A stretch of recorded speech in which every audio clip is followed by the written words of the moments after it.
A nossa conversa de hoje é sobre disrupção financeira e disrupção bancária. Oferecer à população acesso a serviços financeiros e até a educação financeira é fundamental para uma economia próspera e saudável. E a digitalização dos serviços tem sido o caminho encontrado para isso.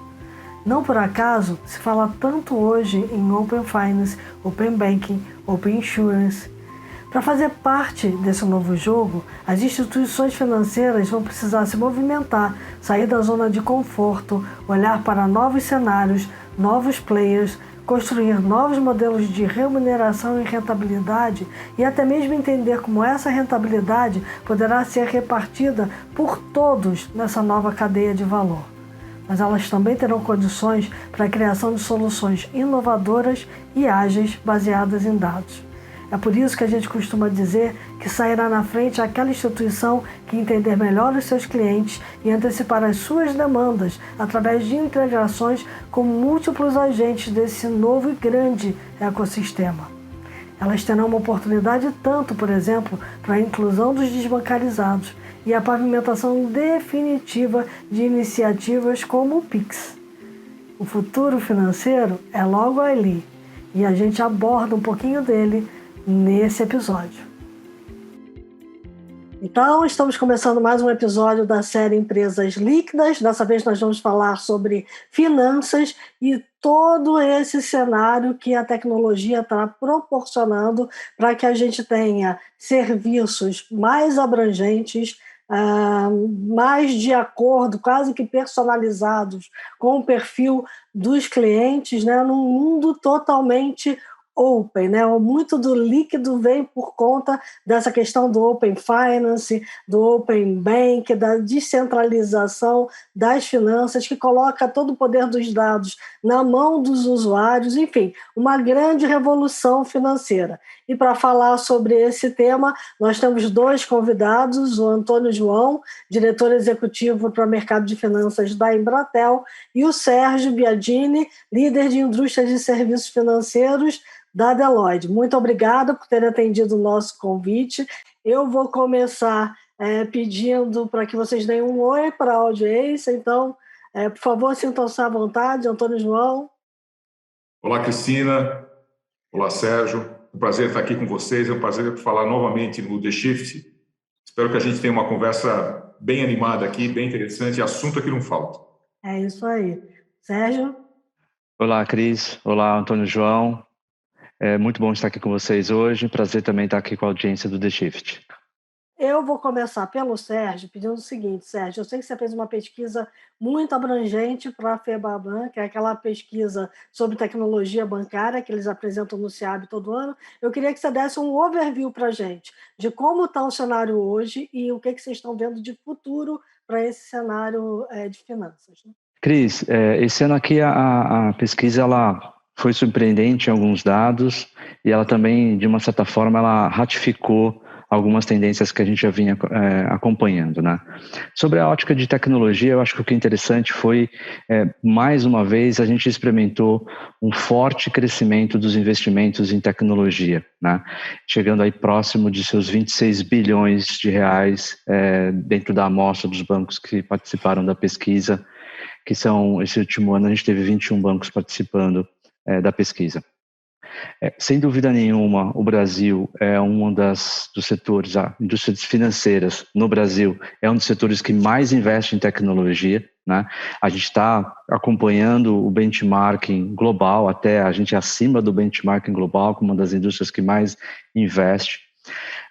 Um outro ponto também interessante em relação a esse ano da pesquisa foi uma consolidação do canal mobile, né? O mobile já vinha ao longo do tempo apresentando um crescimento aí na sua casa aí dos seus 11% ano a ano, e esse último ano ele cresceu 20%.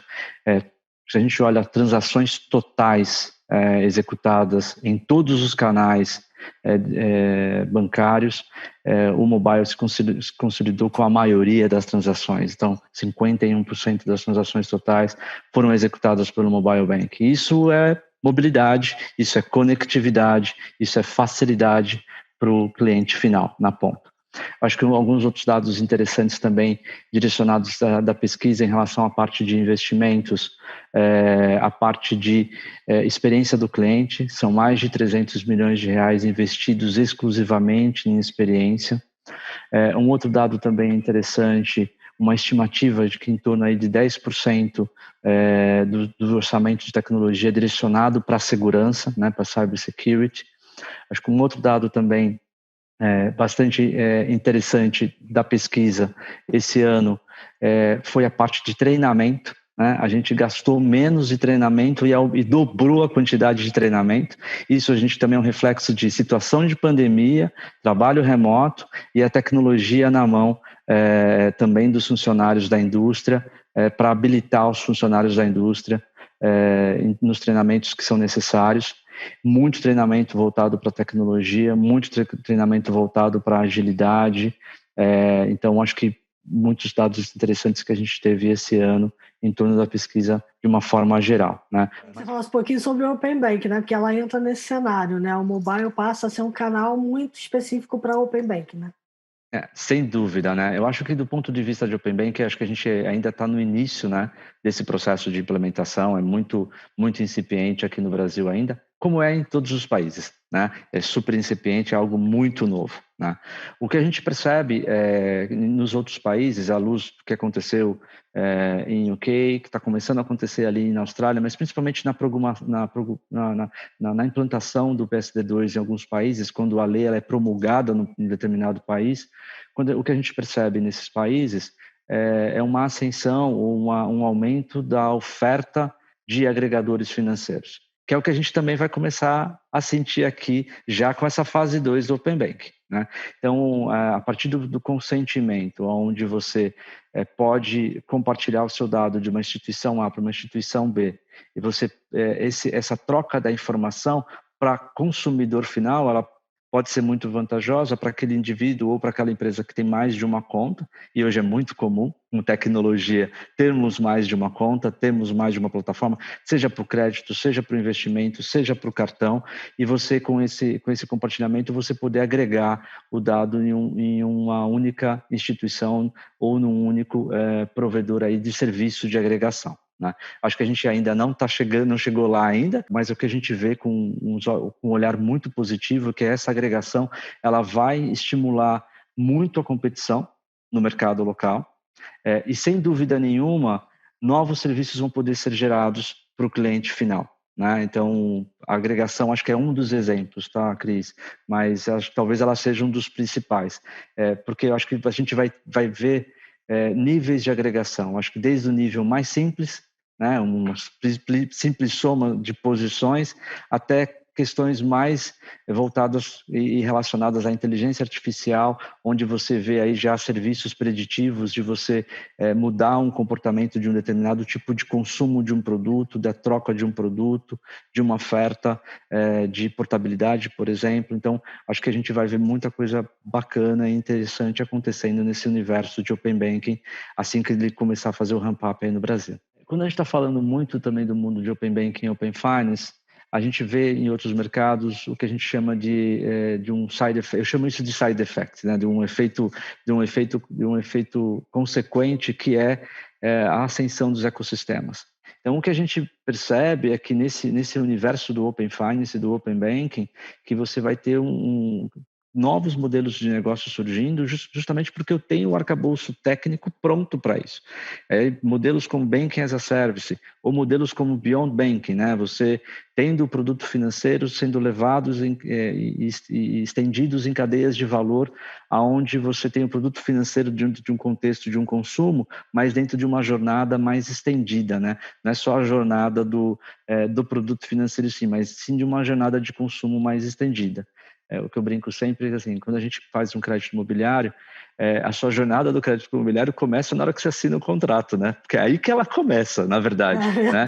E esse é um exemplo de Beyond Banking, assim, muito claro, porque a gente vai observar que os players de mercado, eles vão sair do universo do serviço financeiro.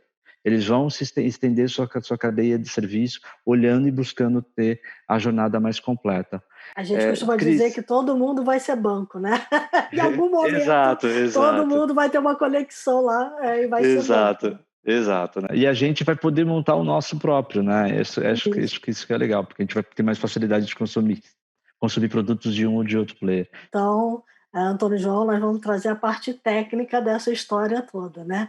A gente sabe que mobilidade pede conectividade está relacionada com nuvem é a base das APIs que vão trazer todo esse novo mundo de produtos e serviços agregadores para o sistema bancário. Então, como é que você está vendo esse cenário todo do lado tecnológico, do lado de quem é um provedor de conectividade e serviços? Bom, a adoção da nuvem pelas instituições financeiras ela é inexorável, né? E ela foi acelerada agora com a pandemia. A competição que foi deflagrada pelas fintechs, ela mostrou, né, que os clientes querem o digital. Eu acredito que isso é bem evidente aí para todos, né? Mas o que significa isso, né? O que é o digital para o cliente, né? Se a gente puder resumir, né? O cliente cada vez mais ele busca serviços frictionless, ou seja, sem contato e que possam resolver as questões básicas, né, no primeiro momento. E principalmente o onboarding, né, quando o cliente entra num banco digital ou numa instituição de pagamento, ele quer fazer aquilo rápido, não quer ter trabalho, não quer se deslocar, ele quer fazer aquilo sozinho, né, sem falar com ninguém. Uhum. Em termos de economia, né, as nuvens, elas proporcionam às empresas uma troca bem interessante de CAPEX por OPEX, né? Elas deixam de fazer investimentos, né, e passam a fazer contratação de serviços. E tem algumas vantagens nesse movimento que elas fizeram, né? Eu acho que o principal deles é você poder calibrar os seus custos conforme a sua necessidade do dia a dia, sem que você tenha que fazer um investimento superestimado, né, e você deixa uma quantidade muito grande de recursos ociosos, ou então, no caso talvez seja até pior, onde você subdimensiona os recursos que você precisa e aí você fica estrangulado. Então, a ida para a nuvem, ela deu essa abertura para que as empresas possam fazer isso, né? E a cada contato com o cliente, né, seja ele um contato humano ou seja por sistema, há uma geração de dados que são utilizados com o auxílio de inteligência artificial e machine learning para poder perceber as tendências, né? Construir um perfil mais assertivo. Hoje a gente tem uma hiperpersonalização dos clientes, né? A gente sabe uma quantidade enorme de itens do comportamento dele, né? E dessa forma as instituições financeiras elas conseguem otimizar os processos, né, e potencializar o relacionamento com o usuário, com ofertas de novos serviços. E acho que o mais importante nesse mundo muito competitivo, né, é reduzir o time to market, né? Com isso, elas conseguem fazer isso. Isso só é possível a partir do momento que você faz a adoção das nuvens, né? Evidentemente, existe todo um movimento muito mais rápido de adoção da nuvem pelas fintechs, afinal de contas, elas precisam desse tipo de ambiente para poder rapidamente lançar um produto, lançar uma nova empresa. Já os incumbents, né, eles têm toda uma base de clientes, né, formada há muito tempo, uma base importante, onde todo esse relacionamento com esse cliente é feito com sistemas que estão on-premises e, evidentemente, existe uma tendência de migração para a nuvem. O que nós ouvimos dos nossos clientes é que existe uma tendência entre 65% do core bancário passar para a nuvem entre 3 e 5 anos. Eu acredito, em função de tudo aquilo que a gente está vendo, dessa mudança, principalmente nesse período de pandemia, que esse tempo deve ser mais curto, ou seja, em menos de 3 anos, mais de 65% do core bancário estará nas nuvens. Isso aí, como você falou, né, requer uma quantidade muito grande de recursos de telecomunicações e, principalmente, recursos seguros, né, porque até então, as empresas investiam bastante em segurança patrimonial, né? Continuam tendo que investir em segurança patrimonial, mas agora a segurança cibernética ela é fundamental para que qualquer coisa, em termos de lançamento de produto, funcione. A segurança ela é fundamental nessa nova relação entre as empresas e os clientes. Especificamente sobre o Open Finance e o Open Banking, que está batendo na nossa porta, a gente tem que retroceder um pouquinho, né? E a gente considerar o papel do Banco Central em toda essa movimentação. O Banco Central, desde a implementação lá atrás, né, do DOC e do TED, ele vem, por meio de regulação, forçando com que o mercado se modernize e forçando também com que o mercado seja cada vez mais aberto. Eu acho que a gente pode ter dois marcos importantes aí, antes da vinda do Open Banking, que é a consolidação da Lei Geral de Proteção de Dados, né, e, mais recentemente, do PIX. O PIX foi um ensaio muito, muito interessante para que o Open Banking existisse. As empresas tiveram todas elas que rever a sua conexão com a rede do Sistema Financeiro Nacional, né? Ela era uma rede que tem uma importância enorme aqui, né? Mas agora a gente tem um ente no meio dessa rede, que é o Banco Central, e que ele faz toda a gestão do PIX. Para o Open Banking, é a mesma coisa, né? Ou seja, o Banco Central ele vai definir todas as regras, né? Inclusive as regras de segurança.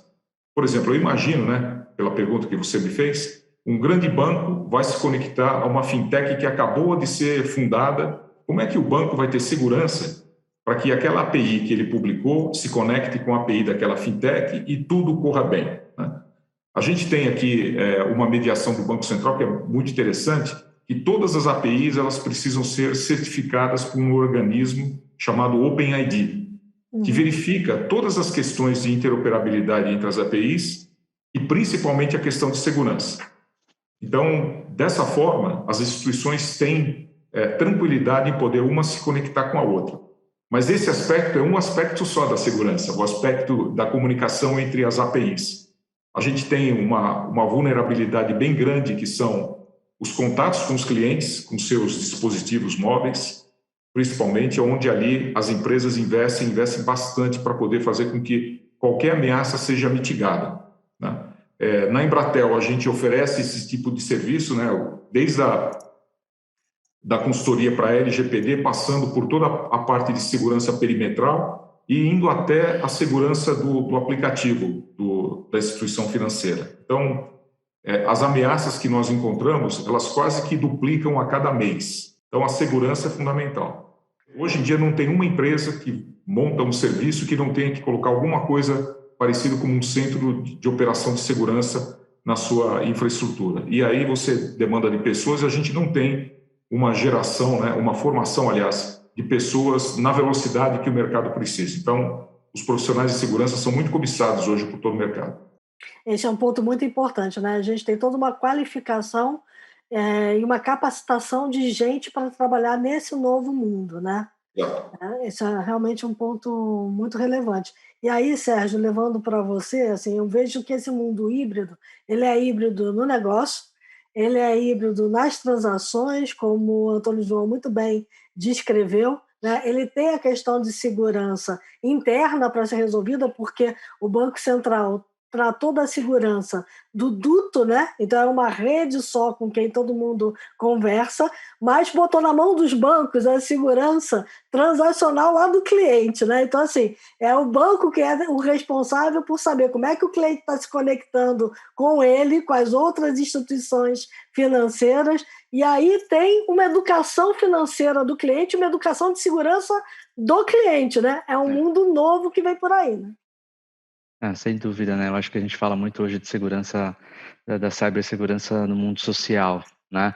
Porque por mais que você tenha a segurança, né, embutida nos aplicativos, nas integrações, nas interfaces, nas APIs, nos microserviços, e aí o João é o mestre do assunto aqui para dar essa aula para a gente, com certeza o ataque social, né, aquela parte de você ter um ataque onde são utilizados diversos meios, né, pelas pessoas que estão querendo te aplicar algum tipo de golpe, e que isso você não consegue como instituição realmente se proteger, né? Aquele cyber-ataque social. Acho que existe um outro termo para isso, né, João, que vocês estão utilizando, que o mundo de segurança utiliza. Por favor, me corrija aqui, fique à vontade de colocar a terminologia correta, mas acho que isso realmente parte de uma base de educação financeira, né, Cris? Eu acho que a gente tem o Brasil são muitos Brasis, né?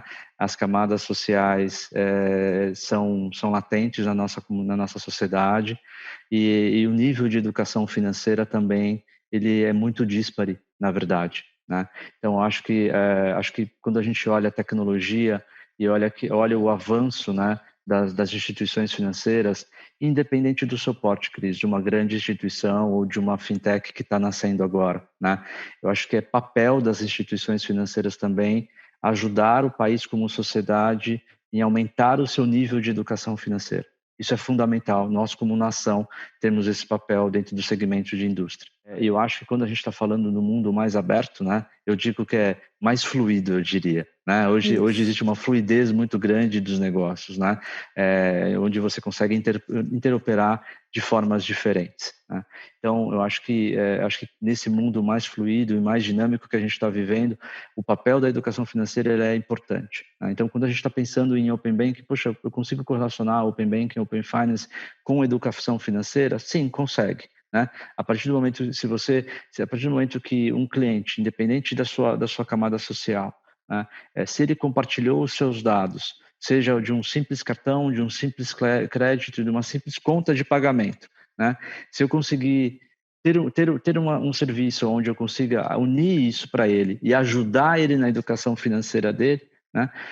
Isso é de um poder muito grande, Cris. Quando a gente pensa em agregação, a gente pensa em pessoas que têm ou indivíduos que têm uma maior condição financeira, que têm vários produtos, vários fundos, vários CDBs, créditos imobiliários e aí afora. Mas essa não é a realidade do nosso país a 100%. Né? Então, assim, a gente mesmo... Eu acho que existe essa utilidade para esse tipo de público também, mas mesmo para um público de menor renda, em que a quantidade de produtos consumidos ela é mais estrita, vamos dizer, ou ela é reduzida, é muito comum você ter hoje um indivíduo mesmo de menor renda, ele ter um cartãozinho de pagamento, de uma conta de pagamento de um lugar, ter um crédito numa outra localidade, né? É muito comum isso acontecer. E acho que essa agregação e você fazer educação financeira em cima dessa agregação, mesmo que com poucos produtos, você consegue sim gerar valor para o indivíduo final. Né? E acho que isso é um aspecto que é extremamente importante. Né? Antônio João, o Sérgio falou muito de educação financeira e tem o lado da educação de segurança mesmo, né? Hoje a gente está vendo em todas as pesquisas que a gente vê sobre PIX e que a gente está vendo um pouco sobre o Open Bank, um temor, não só do lado das instituições, de estar em compliance com alguma das legislações que você já falou aí, né? Tem legislações específicas do Banco Central, tem a Lei Geral de Proteção de Dados, mas a gente tem o cliente com muito medo do que vão fazer com o dado dele, né? Que mundo é esse que vem por aí? Aonde meu dado vai parar? Por que eu tenho que compartilhar o meu dado? Com quem eu vou compartilhar o meu dado? Vai ter fraude no Pix? Não vai ter fraude no Pix? Então, eu queria que você falasse um pouquinho sobre isso. A questão da segurança na ponta, né? A questão da segurança com o cliente é uma grande preocupação de todas as instituições financeiras e mesmo aquelas que ainda não são instituições financeiras, mas têm uma quantidade muito grande de clientes. Né? Você pega hoje qualquer empresa que tem uma carteira de clientes que passa de milhões de clientes, essa empresa é uma candidata a ser uma instituição financeira. Né? Ela tem um asset de relacionamento que a habilita para poder fazer esse tipo de coisa. Quando a gente teve a introdução do Pix, né, o Pix foi facilmente entendido pela população. Né? Todo mundo sabe como que usa o Pix. Então, você vê gente vendendo fruta no semáforo e você paga com Pix. Eventualmente, você até leva a fruta na confiança de fazer um Pix para essa pessoa depois. Eu já vi isso aí acontecer e é muito interessante. Tem esse tipo de modelo. Já vi pagamento de estacionamento, aquele ticketzinho que você recebe na entrada do estacionamento, você não precisa ir mais ali validar, que você mesmo valida com o seu celular ali, você paga e depois você vai embora do estacionamento sem ter que falar com ninguém. Então, o Pix ele foi muito bem absorvido, né? Já o Open Banking vai ser um pouco diferente, né? Não vai depender especificamente da pessoa, vai depender dos players desse ecossistema que o Open Banking vai criar, né? E como o Sérgio falou bem, né, a gente vai ver o aparecimento de uma série de agregadores de serviços, né, que vão pegar a ponta A com a ponta B, colocar o cliente no meio e falar, olha, tá vendo que bacana que eu estou fazendo para você aqui, juntando esses dois, eu estou te proporcionando aqui a aquisição de um produto que você nem imaginava que você poderia ter ou até que você precisasse dele, né? Depende aí de como que isso vai ser colocado. Então, tudo isso vai fazer com que as empresas tenham que cada vez mais investir na segurança e investir na educação do cliente. A educação do cliente, a gente sempre espera que alguém venha e eduque o cliente, né? Mas a gente está vendo que essas fontes de educação, elas estão aparecendo aí de uma forma meio assim caóticas, né? Você vê, por exemplo, e aqui eu vou colocar com bastante cuidado e algumas ressalvas, né? Você vê nas redes sociais uma quantidade muito grande de personalidades, né, que são financial influencers, né? Então, essas pessoas, né, evidentemente, você tem aí uma quantidade que, na realidade, faz isso somente para poder aumentar os seus ratings e ser remunerado pela rede social, e tem aquelas outras que realmente elas estão imbuídas de poder fazer com que uma quantidade maior de pessoas tenha acesso a serviços financeiros que não tem hoje, mais por desconhecimento do que por qualquer outra coisa. Eles até têm acesso de recursos financeiros para poder fazer algum investimento, já começar a aplicar em opções além da poupança, evidentemente, coisas que tenham uma rentabilidade maior. Então, isso já está acontecendo. Isso, eu acredito que vai ter um papel muito grande no desenvolvimento do Open Banking, porque é por aí que as pessoas vão saber o que elas vão poder fazer com aquele recurso que ela tem, ou se ela precisa de um empréstimo, como que ela vai poder fazer para poder obter uma taxa melhor do que daquele banco tradicional que ela já está acostumada a lidar há décadas, né? E ela vai poder ter uma oferta diferenciada. Então, isso faz parte, né, de todo esse movimento que o Open Banking e o Open Finance vai trazer. Quando a gente acoplar nesse ecossistema todo a parte de seguros, né, que hoje também você vê, por exemplo, a quantidade de veículos que nós temos hoje no país e a quantidade de veículos segurados, ela é muito pequena, né? Ela é mínima em relação à quantidade de veículos, porque não existe um produto adequado para todas as faixas de renda e nem para todo tipo de veículo. A partir do momento que isso ficar mais disponível, a gente vai ter também um crescimento do setor de seguros, né? A gente tem uma iniciativa muito boa da SUSEP, né, para que o Open Insurance ele possa se tornar uma realidade daqui a pouco. Então, isso vai fazer com que esse ecossistema todo ele possa crescer muito, né? E, ao mesmo tempo, a gente precisa fazer com que todo mundo tenha cada vez mais a noção da responsabilidade que nós temos na mão a partir do momento que a gente está usando o celular. Hoje, você pode notar, muita gente já usa, a grande maioria das pessoas usam a dupla autenticação, fazem a opção da dupla autenticação para poder colocar mais segurança, né? Eu lembro de ter ouvido você várias vezes falar sobre isso, bater na mesma tecla, né? Para que as pessoas deveriam habilitar a dupla autenticação e ela hoje já é uma realidade, mas ela não é só isso. Colocar senha no aparelho, que muita gente não coloca. Isso. Tem que botar. E a gente vai ver também, né, alguns mecanismos de identificação que hoje são restritos, né, como, por exemplo, o reconhecimento facial, né, que ele hoje em dia ele já está muito mais barato do que alguns anos atrás para poder ser implementado. Na maioria dos celulares de um determinado nível para cima ele já está disponível, né? Nós estamos vendo também que alguns ATMs já têm também reconhecimento facial para poder facilitar lá a chegada do cliente, né? E a gente vê também que outros mecanismos de autenticação, como, por exemplo, a identificação pela voz, né? Também já está começando a aparecer. Isso só cada vez que você acrescenta mais uma camada de segurança, né, você tem o benefício de colocar essa camada para proteger os dados, os recursos das pessoas e das empresas, mas você tem o desafio também da educação. Então, assim, não tem alternativa, né? Nós vamos ter que caminhar nessa direção aí. Você estava falando das alternativas de autenticação, me lembrei da autenticação por comportamento, que você nem sabe que você está sendo autenticado, né? Mas a forma como você segura o celular, tecla, digita, tudo isso entra numa cesta de aumentar a segurança da sua transação, né? Bom, a gente está chegando no fim e eu queria acabar batendo numa tecla que eu estou batendo desde o início. Estou vendo que vocês estão tangenciando, mas não estão entrando muito.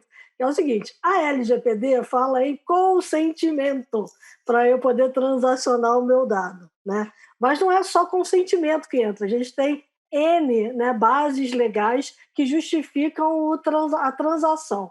No caso do Open Bank, desse mundo que vem pela frente, a gente vai ter momentos em que eu vou pedir o consentimento explícito e vai ter momentos em que a troca acontece, a troca de dados, por uma questão contratual, muitas vezes, né? Então, já pedindo para vocês se despedirem, eu queria que vocês falassem um pouco sobre essa questão de como a LGPD entra nesse novo mundo das finanças, garantindo que o usuário tem que consentir de alguma forma que o dado dele seja transacionado e que tem uma certa lei ali por trás que diz o seguinte, olha, só pode trocar dados nessas situações, nessas outras não pode, e a lei protege, né?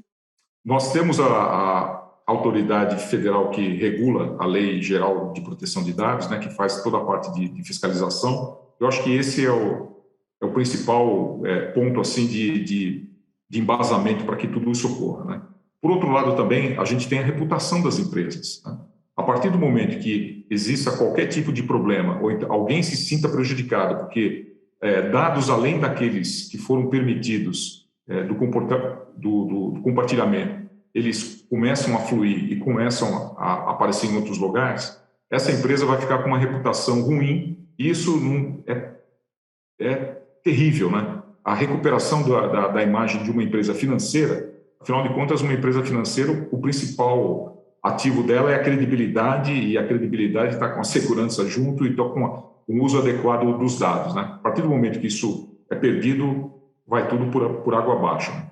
Então, eu acho que esse é o ponto principal, né? Evidentemente, a gente não vai querer jogar de novo, né, sobre a responsabilidade do cliente, para que ele verifique se tudo aquilo que ele permitiu é só aquilo mesmo que está sendo compartilhado. Então, é um desafio grande para as empresas, é um desafio grande para a autoridade que monitora a observância da Lei Geral de Proteção de Dados, né? Então, todos nós aqui, como sociedade, teremos que ser muito vigilantes para que qualquer tipo de desvio, né, ele seja contido. Trazendo um pouquinho essa questão da LGPD para o mundo do Open Finance, para o mundo do Open Banking, né, eu acho que o consentimento é algo que ele é fundamental, né, para a troca de informação. E acho que a manutenção desse consentimento também, né? E acho que a gente está tendo a oportunidade de unir os mundos aqui, né? Acho que além de aprender com outras jurisdições que já estão um pouquinho mais na frente nossa em relação a essa questão da implementação, não só da Lei Geral de Proteção de Dados, mas também do próprio Open Banking, né? Acho que a gente está tendo o benefício de aprender aqui no Brasil e ter algo bastante robusto, né? Então, eu acho que no caso do Open Finance, do Open Banking, e do Open Insurance também, essa questão do consentimento, ela vai fazer parte da jornada, né, de adoção, né, e você vai ter a possibilidade como indivíduo ou como empresa a manter e atualizar isso de uma forma constante, né? Então, se as instituições não usaram isso da forma adequada, ou se, acho que a questão aqui não é usar da forma adequada ou não, né, Cris, porque as instituições são reguladas e são super sérias nos seus compliance, né? O mercado brasileiro financeiro, ele é muito, muito forte, né, no aspecto regulatório e de supervisão. O que eu diria assim, a partir do momento que você compartilha, mas você não vê agregação de valor através disso, né, aí você não vai compartilhar mais, né? Então, se você compartilhou uma vez e viu que aquilo gerou serviço, aquilo gerou inteligência, como o João colocou muito bem, aquilo te ajudou a instituição a personalizar o relacionamento com você, aí a gente vai ter aquela aquele consentimento mantido, né? E aquela relação mais forte e melhor estabelecida, né? Então, não adianta o compartilhar por compartilhar, se eu não tiver serviço agregado e valor gerado e adicionado ao cliente final no final dessa história, não vai fazer sentido, né? Da mesma forma que você foi lá e fez o seu ticket do consentimento, você não renova aquilo e fala, poxa, eu dei o consentimento, mas não recebi uma nova oferta, o serviço de agregação não foi rico o suficiente, não gerou inteligência, não me ajudou na minha educação financeira, não me ajudou no meu consumo, não fui tratado de uma forma diferente por causa disso. Eu estou levando meus dados, mas esses dados que foram levados ali adicionais não foram sabiamente, vamos dizer assim, utilizados para gerar melhor relacionamento comigo, que essa é a grande finalidade do Open Bank, né?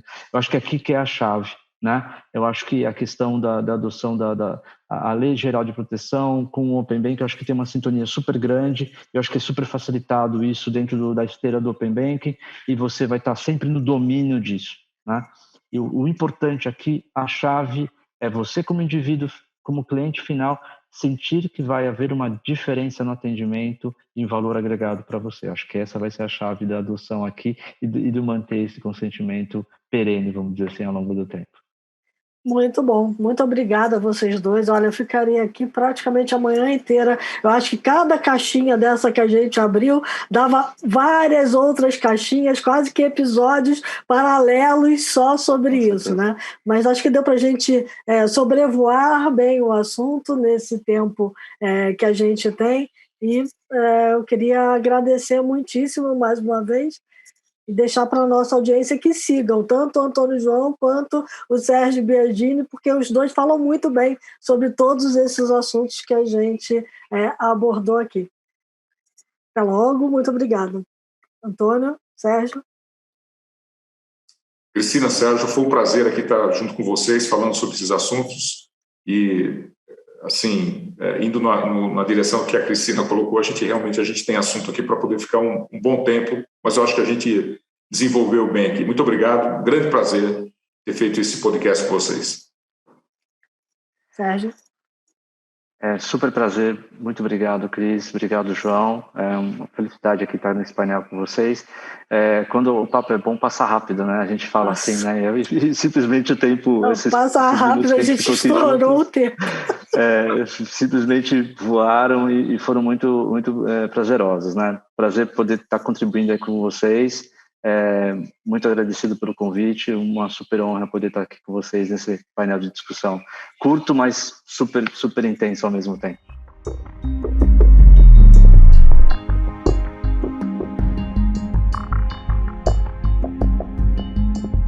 A gente acredita que a transformação do Open Banking, ela segue a necessidade do cliente final.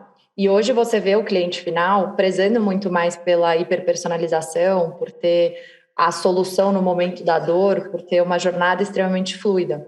Então, se a gente fosse falar no sonho, né, até 2030, é que as jornadas sejam tão fluidas e a troca de dados tão bem aceita e bem executada que você não distingue mais o que é uma jornada de banking de uma jornada de consumo, por exemplo, de uma jornada de compra, de uma jornada de fato, fazer aquisição. Porque o produto financeiro, ele deixa de ser contratado na jornada de quem oferta ele e passa a ser contratado no momento da dor do cliente. O momento de hiperpersonalização e o próprio Open Banking, ele permite que esse produto ou serviço, ele seja ofertado dentro da jornada que o cliente já está, dentro do contexto que ele já está. Então, se, por exemplo, eu estou comprando uma passagem, eu consigo comprar câmbio no checkout da compra da passagem e não ir até o banco para comprar câmbio. Eu estou buscando um aluguel de um imóvel. Em vez de fechar o imóvel e buscar o imóvel e depois ir buscar um financiamento, eu consigo fazer isso já na mesma jornada. Então, o checkout e a compra, eles passam a ser algo cada vez mais casados, e o checkout deixa de ser algo que é só uma transação entre duas partes, onde você está escolhendo uma forma de pagamento. Você pode ter um marketplace em todo checkout, e o que hoje um banco oferece, que a gente brinca que é o supermercado marca própria, como se você entrasse num supermercado e você só tem uma opção de marca. você permite a construção desse supermercado financeiro, onde você tenha o melhor de cada produto para aquele cliente no momento onde ele está pronto para fazer aquela aquisição. 2030, ele traz um casamento muito claro entre finanças e consumo, e você deixa de ter duas experiências separadas. Então, o efeito água, ele vem na mistura entre jornadas, e o fato que o que está acontecendo na cozinha pode ser o tão complexo ou quão simples possível, mas para o cliente é algo extremamente fluido, é uma jornada só e você deixa de diferenciar o que está acontecendo em um momento ou em outro. Deixa de poder assumir que você pode ofertar qualquer produto para qualquer cliente. Acho que a gente vai subir a barra, sabe, de controle de qualidade do que é ofertado, e não existe mais o espaço para você ofertar aquele produto que não faz bem para o cliente, porque vai ter uma outra pessoa utilizando dados muito bem, que vai estar oferecendo aquela experiência e um produto que faz mais sentido para o cliente naquele momento. Mas à medida que a gente vai chegando mais perto do uso do dado de Open Banking, esse segundo desafio, que é transformar o dado em ação, ele vira tão grande quanto o desafio da aceitação do Open Banking. Então, o que a gente já está vendo são os clientes que já estão um pouco mais no começo, já estão conversando sobre o uso dos dados. A conversa, ela obviamente passa pela forma como você vai conseguir o consentimento, mas grande parte dela acontece no onde esse dado vai morar, o que eu vou fazer com ele, para onde eu vou levar ele, e leva a, muitas vezes, a quebra de formas de pensar e formas de tomar decisões que estão em prática há muitos anos. Então, imagina um banco, a jornada de concessão de crédito, motor de crédito de um banco, a esteira de crédito de um banco, ela foi criada, idealizada há muito tempo com base em informações que existiam até hoje.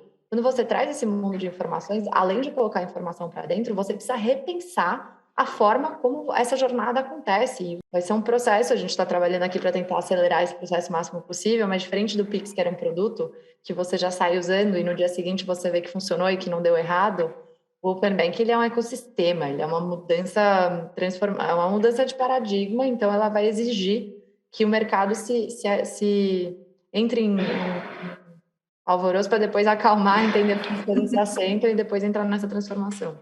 Na verdade, eu acho que não necessariamente toda empresa tem que virar uma empresa financeira, mas eu acredito fortemente que toda empresa vai ter algum vínculo com uma empresa financeira no futuro. Então, se você olha hoje a realidade que a gente tem, para você conseguir ofertar um produto ou um serviço financeiro, você tem que virar uma empresa financeira, você tem que virar um banco ou fazer uma parceria com um banco, por exemplo. No futuro, vai ser mais fácil você conseguir focar no seu core business, no que você faz muito bem, e montar uma ponte com as empresas financeiras para conseguir alavancar essas jornadas. O que a gente já vê acontecendo na Europa é o rebundling, onde você separa os produtos e serviços financeiros para depois pegar o que um cliente precisa no momento que ele precisa e você reempacota isso pensando nele. Então, na hora que você pensa em empresa financeira ou dado financeiro, eu acho que faz sentido você separar em dois ângulos diferentes. A empresa financeira em termos transacionais e a empresa financeira em termos informacionais. A Quanto, como iniciadora de transação de pagamento, vai conseguir, por exemplo, comandar uma TED em nome de um cliente sem ele precisar mudar de interface, sair de uma jornada e ir para outra. Então, na hora que a gente extrapola isso, por exemplo, para o mercado varejista, um cliente vai poder, por exemplo, o varejista vai poder ter um parceiro que permite que ela comande esse pagamento e faça, por exemplo, um Pix ou uma TED no momento que ele está fazendo o checkout de uma compra. Você pode argumentar que essa empresa virou uma empresa financeira, mas não. Ela só fez uma ponte muito clara com uma empresa financeira que permitiu que essa funcionalidade acontecesse de forma muito clara na jornada. Do lado informacional, é a mesma coisa que se aplica. Então, uma empresa financeira, ela acumula bastante dados. A gente está vendo o Open Banking agora com uma possibilidade de você ter acesso a esses dados.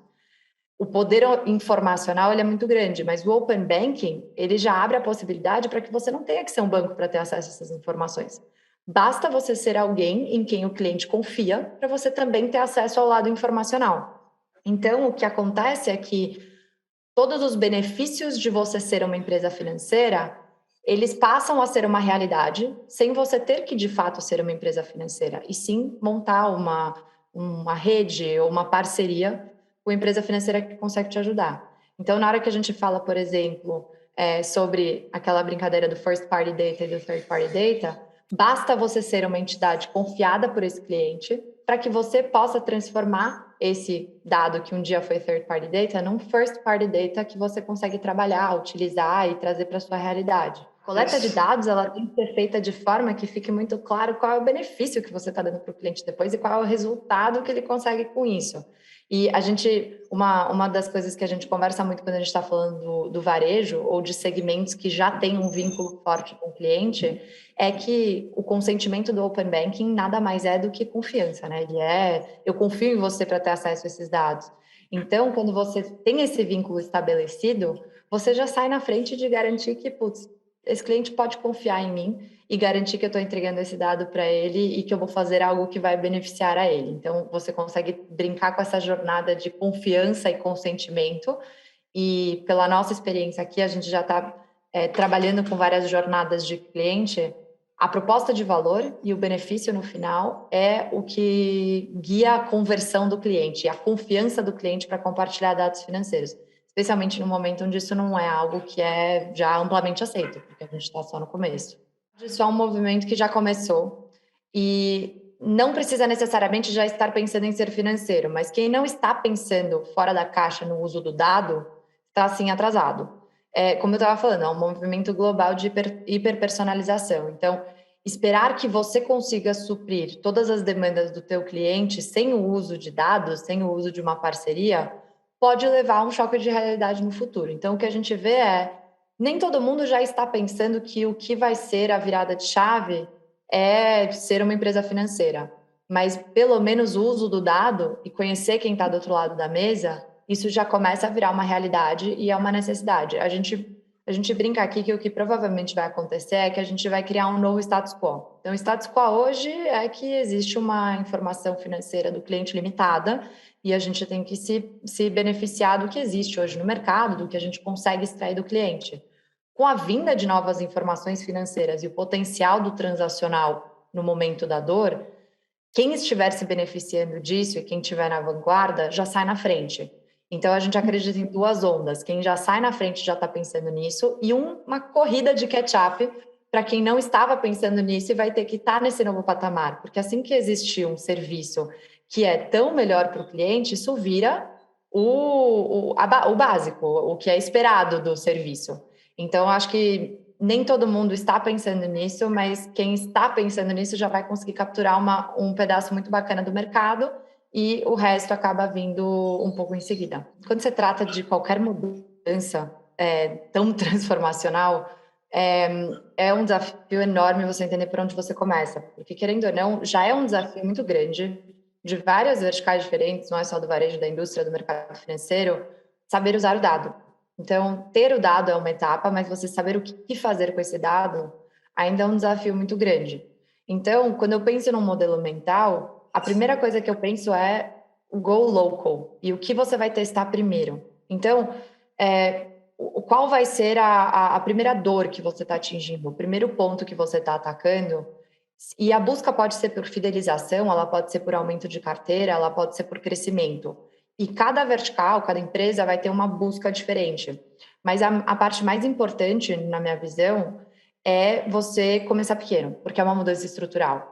E com qualquer mudança estrutural, ela exige um tempo de adaptação e um tempo de ajuste. A gente pode começar atacando uma coisa relativamente pequena. Vamos dar uma analisada nos dados históricos desse cliente, vamos ver se a gente consegue, seguindo no mesmo exemplo da viagem, entender o que está acontecendo no momento de vida desse cliente.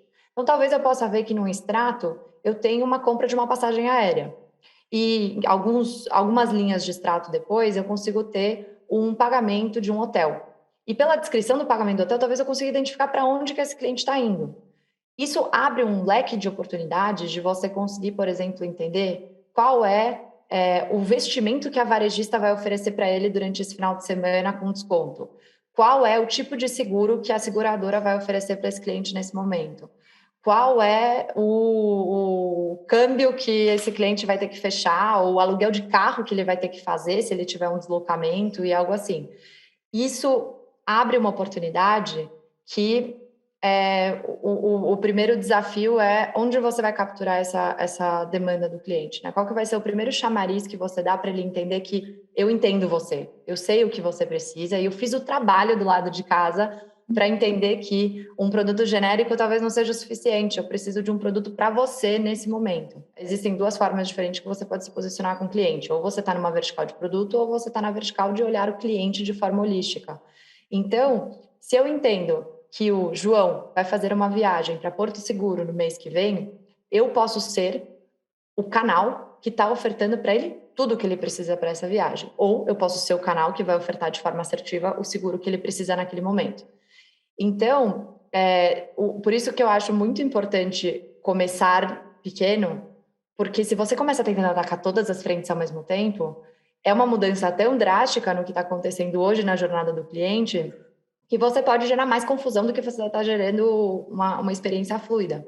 Então, você começa capturando ele, entendendo que eu entendi o que está acontecendo com você. Talvez ele até voluntarie mais informações nesse momento, porque ele entendeu que realmente existe um benefício. Então, acaba virando um círculo virtuoso de relacionamento e a fidelização, ela só cresce. Uma vantagem de go local, de você começar pequeno, é o fato que também, especialmente quando a gente está lidando com dados financeiros, é perigoso, né? Você está ofertando um crédito, por exemplo, se você não sabe para quem você está ofertando crédito, se é um bom pagador ou não, isso pode ser uma decisão cara também.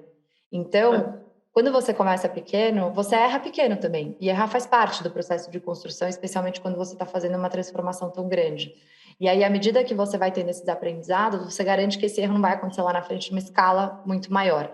Então, esse modelo mental de começar pequeno, entender muito bem esse pequeno para depois fazer essa expansão, eu acho que ele pode até não ser o mais rápido, mas ele é o mais certeiro. E quando você está lidando com dados financeiros e com clientes, ser certeiro acaba sendo algo muito importante e muitas vezes até mais importante do que a agilidade. Esse vai ser um dos maiores desafios e o que pode arriscar transformar o 2030 em 2040 é o fato de que existe uma escassez enorme no mercado desse expertise. Não só da pessoa que conhece o cliente, mas de quem consegue transformar esse mundo de informações que está vindo por aí em algo que é uma ação.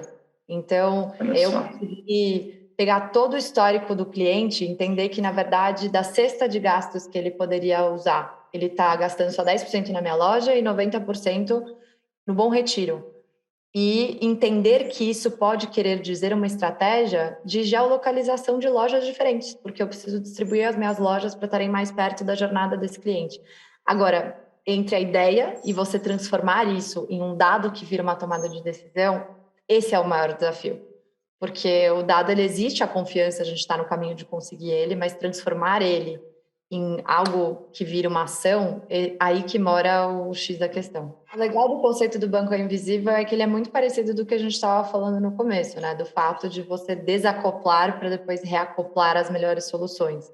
Então, é muito difícil falar em tecnologia específica do banco invisível, porque ela vai depender do público. Então, o mais importante do conceito do banco invisível é que ele é como se fosse um Lego. Imagina um Lego que está acoplando várias funcionalidades diferentes. E o mais legal é que essas funcionalidades diferentes, elas não precisam sair do mesmo lugar. Muito pelo contrário. O sucesso da construção de um módulo é justamente ele ser muito facilmente intercambiável e acoplável, dependendo de qual for a demanda. Então, a tecnologia necessária para o banco invisível, ela depende muito menos do que é a tecnologia fornecida e muito mais do que a demanda do cliente e o que o cliente precisa naquele momento. Então, se você está, por exemplo, construindo uma jornada de cliente que seja um banco invisível para o varejo, você está olhando para uma funcionalidade de pagamentos, que tem que ser muito simples, porque hoje em dia o movimento do varejo é de cada vez mais diminuir o tempo do checkout e garantir que isso seja um processo extremamente fluido. Então, você pode ter, por exemplo, o Pix como algo que é extremamente rápido, simples, não exige uma fricção muito grande e ainda traz uma confiança, porque você está fazendo uma transação de banco a banco. Você pode ter uma funcionalidade de loyalty, muito importante, onde você tem que trazer esse engajamento fluido e consistente com o cliente. Você pode trazer uma jornada de cartão de crédito que garante um tempo de tela maior, porque o cliente está engajando com você a cada momento que ele tem uma transação. Você pode ter uma parte super importante de CRM, para você conseguir entender quem é esse cliente de forma muito clara e aproveitar não só dados cadastrais, mas o histórico dele para você conseguir entender o momento de vida dele para ofertar produtos e serviços financeiros. Quando você está falando de um banco invisível e você está lidando com uma empresa, é completamente diferente. Porque o que é importante para aquela empresa vai ser, por exemplo, o ganho de você ter um módulo de ERP, onde eu não preciso fazer conciliação, onde você vai ter algo que permita que você tenha níveis diferentes de acesso, porque o contador vai ter um acesso diferente do CFO, que vai ter um acesso diferente do cliente. Então, eu volto no ponto da hiperpersonalização. Ele vai depender de você conhecer muito bem o cliente que está na frente e qual é o módulo que mais vai conversar com aquele momento de jornada. E aí a gente entra naquela brincadeira de canal versus fábrica de produto. Então, vão ter players que vão querer se posicionar como canal. E eles vão se fortalecer do fato que eles conhecem o cliente como ninguém e o core deles é garantir que eu estou oferecendo o que o cliente precisa no momento que ele precisa. E aí ele vai atrás de quais são os melhores módulos. E tem uma outra estratégia, que é a de fábrica de produtos, que a gente brinca, são as empresas que vão conseguir fornecer os melhores módulos e as melhores tecnologias pensando em jornadas diferentes. Então, eu acho que no final a gente tem muito espaço nesse mercado, porque deixamos de olhar o cliente como um número ou como uma persona e uma lista finita de particularidades. O Open Banking, a abertura dos dados e a hiperpersonalização, eles permitem que você veja a Silvia como uma pessoa diferente da Vitória, mesmo que você tenha algumas coisas que são parecidas sobre a nossa demografia, sobre nosso histórico, mas ele permite que eu vá cirurgicamente no que a Silvia precisa, quando ela precisa, da forma como ela precisa.